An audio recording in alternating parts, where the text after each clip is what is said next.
morning, all of you. Today I am going to talk about bioenergetics, which comes under the topic that is Introduction to Metabolism. Okay, so now what is a bioenergetics? Means what it involves. So, basically, it is a part of a biochemistry which concerns with the energy involved in making and breaking of chemical bonds in the molecules which are generally found in the biological organisms, or it can be also a quantitative study of energy transduction which is occur in the living cells or in any living organism. So growth, development and metabolism are some of the central phenomena which are involved in the study of biological organisms. So the role of the energy is a fundamental to such a biological processes. So as I told you, if if there is any reactions, it requires energy, like in case of catabolic reactions, so they require energy for what. So there is a degradation of a larger molecules into smaller molecules, so for that work they require energy, but for degradation they release some energy which is in the form of ATP. And in case of anabolic reactions, there is a synthesis of large molecules from smaller ones, so that's why they require more energy, means there is a consumption of energy. So bioenergetics means it is a basically it is a study of your energy transduction that is occur in the living cells or living organisms. Now the ability of a harness energy from a variety of a metabolic pathway is the main property of all living organisms. So in general, life is dependent on energy transformation. Like living organisms survive because of exchange of energy within or without, means there is a continuous exchange of your energy. So if they want to do anything, means out or in, they require a energy. Okay. Now, in living organisms, chemical bonds are broken and made as a part of the exchange and transformation of the energy. So, this energy is available for work, like any mechanical work, like if you want to move your hand, that is a mechanical work, or for other process like a chemical synthesis and anabolic processes in the growth. Okay, so when weak bonds are broken and stronger bonds are made, so basically this energy is available for any work. Now the production of these stronger bonds allows the release of a usable energy. Okay, so this bioenergetics, it usually describes the transfer and utilization of energy in a biological system. So it make a use of thermodynamics mix, particularly concept of free energy. So there are another topic which bioenergetics explains, that law of thermodynamics. So what is the law of thermodynamics?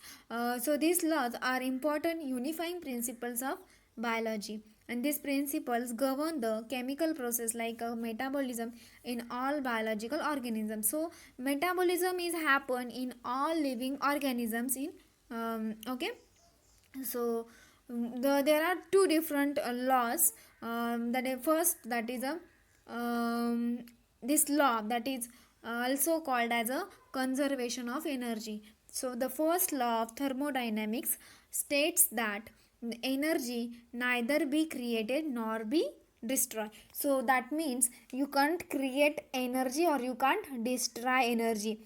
It may change from one form to another, but the energy in a closed system, it remains always constant. So the first law of thermodynamics, it stated that you can't create energy or you not destroy energy, but you can change it from one form to another form. And in case of a closed system, the energy, it always constant. So in any physical or chemical changes, the total amount of energy in the universe, it always remains constant, although the form of energy may be changed. So that means that energy is in the means whole the universe, the energy is remains constant, but the form of energy will be changed. That stated the first law. Means you cannot produce on your own key how to, means you cannot produce your that energy on your own, or neither you cannot destroy it, but you can change that energy's form. Okay. Now, the second law of thermodynamics that states when energy is transferred, law of entropy, there will be a less energy available at the end of the transfer process that at the beginning. So, to understand this law, you should know what is the actual entropy. So, entropy is the quantitative expression of a randomness in system product.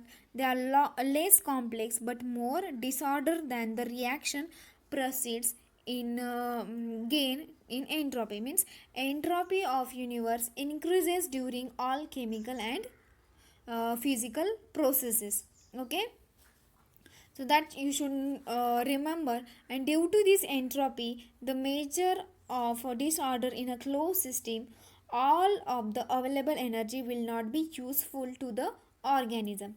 So this entropy increases as a energy is transferred. Okay, so in all natural processes the entropy of the universe is increases, that you have to remember. In case of first law, the total amount of energy in universe is always constant, and in second law, in all natural process entropy of the universe increases, or you can also say the entropy of universe increases during all chemical and physical processes. Okay. Now, so there are these three chemical thermodynamic quantity are here. So first, that is a Gibbs free energy, which is denoted by G. Second, that is enthalpy, which is denoted by H. And third concept, or third chemical quantity, that is a entropy, which is denoted by the S. So first, that is a Gibbs free energy. So gives free energy, that means if reaction proceeds with release of free energy. Okay, so listen, if any reaction is proceeds with a release of free energy, the delta G, that means the gives free energy is negative, that means it's said to be a exergonic reaction.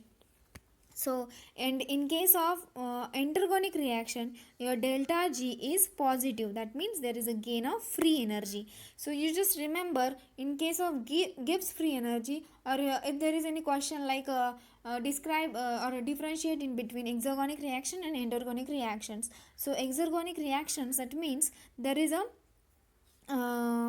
delta G, means that energy means that reactions is always proceeds with the release of free energy. At that time your delta G is a negative, and that is called as a exergonic reaction. And in case of endergonic reaction, delta G is positive. Positive means there is a gain of free energy. Now the another term or second quantity, that is a enthalpy, which is denoted by H. So that and that means heat content of reducing system refers a number and kinds of a chemical bond in a reactant and product. Okay, so if a chemical reaction releases heat, okay, so if any chemical reaction, if it is releases heat, that means that reaction is called as a exothermic, and that time your delta H is a negative.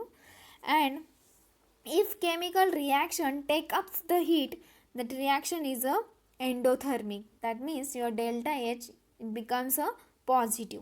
Okay, so now third quantity, that is a entropy, which we discussed already. Again I'll tell you कि in case of entropy, the quantitative expression of a randomness in a system product, they are less complex but more disorder than the reaction proceeds gain in a entropy. I'll repeat again कि in case of entropy, quantitative expression of any randomness, quantitative expression of randomness in a system product, they are less complex but more disorder than the reaction proceeds gain in a entropy. Therefore, delta G is equal to delta H, that is the enthalpy, minus T delta S. Okay, so this is the equation of for this. Now the another topic, that is a ATP and phosphoanhydride bond.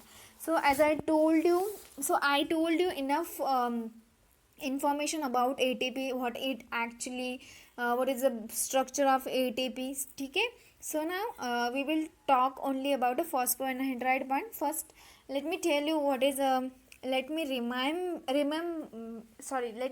you what is actually ATP. So basically ATP is a nucleotide which consisting of one nucleotide, that is a adenine base, which is attached to a sugar. That sugar is a ribose, and then there is a three phosphate groups. So this is the structure of your ATP.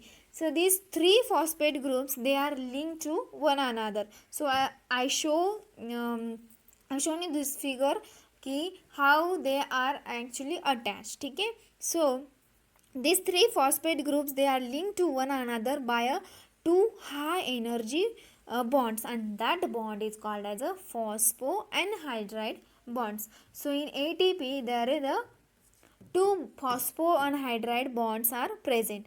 So the ATP contains two energy rich phosphoanhydride bonds that can be hydrolytically cleaved either to form a ADP and PI, or AMP and a pyrophosphate, which is then further hydrolyzed into its two phosphate units. Means there is a conversion of ATP to ADP plus PI. So the formation of a ADP from ATP, there is a loss of one phosphate molecule. Okay, if loss of one phosphate molecule, that means there is only a one phosphoanhydride bond is remain. Okay, so this is all about your bioenergetics and what actually a phosphoanhydride bond. So I hope you guys understand. Thank you.